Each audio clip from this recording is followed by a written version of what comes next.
अस्सलाम वालेकुम। आज मैं आपको चॉकलेट फज ब्राउनी बनाना सिखाऊंगी बिल्कुल रेस्टोरेंट स्टाइल में। सबसे पहले एक बाउल में 3/4 कप मैदा डालें, उसके अंदर एक बार डेयरी मिल्क डालें और उनको पीसेस में कट करके डालिएगा। इनको मिक्स करें और साइड पे रख दीजिए। दूसरी तरफ फ्राई पैन में बटर डालें 3/4 कप, हाफ कप चॉकलेट डालें।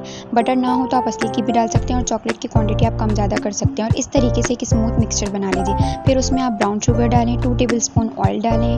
फिर उसके बाद आप उसमें 2/3 कप कोको पाउडर डालें। कोको पाउडर को आपने छान के डालना है। फिर इसे अच्छी तरह मिक्स करके साइड पर रख दें ठंडा होने के लिए।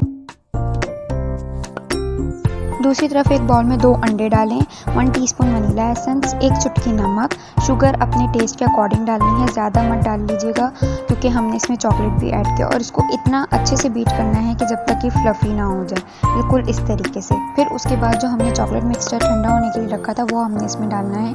उसको कम्प्लीटली ठंडा होने के बाद ही डालना है। अगर वो गर्म हो तो उसको ठंडा करें और फिर उसमें डाल के अच्छी तरीके से इसको फोल्ड कर लीजिए। अब हम इसमें ड्राई मिक्सचर डालेंगे जो हमने पहले बनाया था और उसको डाल के अच्छी तरीके से जो है वो मिक्स कर लेंगे। हमारा चॉकलेट फज ब्राउनी का मिक्सचर तैयार हो चुका है। अब हम एक मोल्ड लेंगे, उसको जो है वो बटर पेपर लगाएंगे और उसको ग्रीस कर लेंगे ऑयल से। बटर पेपर लगाना हमारा लाजमी है वरना ब्राउनी का मिक्सचर नीचे लग जाएगा और ब्राउनी फिर स्मूथ नहीं बनेगी। उसके बाद आपने ब्राउनी का मिक्सचर इसमें ऐड करके उसको पूरे मोल्ड में स्प्रेड कर देना है और उसको बेक करना है 170 डिग्री सेंटीग्रेड पे for 18 to 20 minutes. And टडा, it's ready.